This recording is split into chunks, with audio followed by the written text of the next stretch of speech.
Hi friends, welcome back to my channel. ఈ రోజు వీడియోలో ఒక కొత్త హెల్దీ బ్రేక్ఫాస్ట్ రెసిపీని అయితే చూపించబోతున్నాను. బ్రేక్ఫాస్ట్ లోనే కాదండి, లంచ్ డిన్నర్ గా కూడా తీసుకోవచ్చు.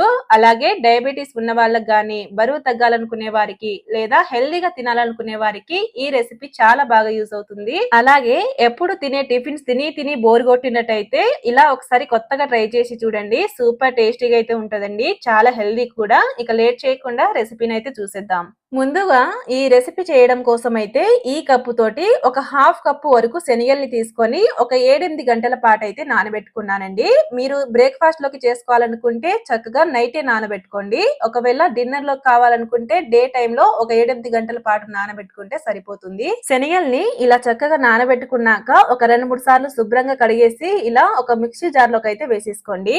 తర్వాత దీంట్లోకి ఒక అరించు వరకు అల్లం ముక్కనైతే వేసుకోండి. అలాగే ఒక 1 టీ స్పూన్ వరకు జీలకర్రను వేసి వీటిని బాగా మెత్తగా అయ్యేంత వరకు అయితే చక్కగా మిక్సీ పట్టేసుకోవాలండి. మిక్సీ పట్టేటప్పుడు కావాలంటే కొద్దిగా వాటర్ యాడ్ చేసి ఇలా మెత్తగా అయ్యేంత వరకు అయితే చక్కగా మిక్సీ పట్టేసుకోండి. చూడండి, శనగల్ని ఇలా చక్కగా స్మూత్ పేస్ట్ లా గ్రైండ్ చేసుకున్నాక మిక్సీ జార్ నుంచి తీసి ఇలా మిక్సింగ్ బౌల్ లోకి అయితే వేసేసుకోండి. తర్వాత ఈ పేస్ట్ లోకి అయితే ఒక పెద్ద సైజు ఉల్లిగడ్డని ఇలా చిన్న చిన్న ముక్కలుగా కట్ చేసి వేసుకోండి. అలాగే ఒక పెద్ద సైజు క్యారెట్ ని ఇలా తురిమి వేసుకోవాలండి. నెక్స్ట్ ఇందులోకి ఒక రెమ్మ కరివేపాకుని ఇలా చిన్న చిన్న ముక్కలుగా కట్ చేసి వేసుకోండి. అలాగే దీంట్లోకి ఒక 2-3 పచ్చిమిర్చిని ఇలా చిన్న చిన్న ముక్కలుగా కట్ చేసి వేసుకోండి. తర్వాత గుప్పెడు కొత్తిమీర, అలాగే రుచికి సరిపడా ఉప్పును కూడా వేసుకోవాలి. నెక్స్ట్ ఇందులోకి 1 లేదా 2 స్పూన్ల వరకు నువ్వులను అయితే వేసుకోండి.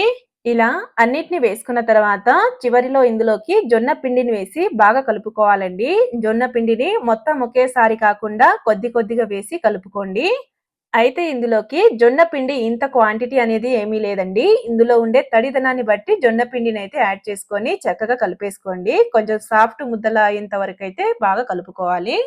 చూడండి, ఇలా సాఫ్ట్ ముద్దలా ప్రిపేర్ చేసుకున్నాక ఈ పిండిని పక్కన పెట్టేసి ఇప్పుడు ఒక బటర్ పేపర్ ని తీసుకొని దానిపైన కొద్దిగా ఆయిల్ అయితే గ్రీస్ చేసుకోవాలండి.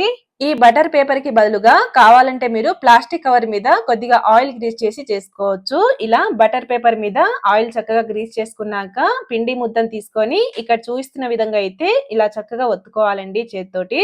మనం నార్మల్ జొన్న రొట్టెని ఏ విధంగా ఒత్తుకుంటామో సేమ్ అలానే ఈ రోటీని కూడా స్మూత్ గా చేత్తో తడుతూ ఒత్తుకోవాలండి. ఈ రోటీని మరీ పల్చగా కాకుండా మరీ మందంగా కాకుండా ఇలా మీడియం గా అయితే ఒత్తి తీసుకోండి.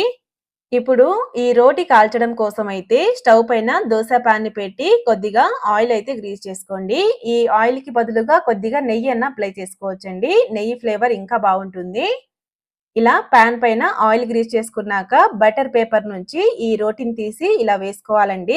ఇలా పాన్ పైన రొట్టెను వేసి కొద్దిసేపు కుక్ చేసుకున్న తర్వాత పైనుంచి కొద్దిగా ఆయిల్ అయితే అప్లై చేసుకోవాలండి.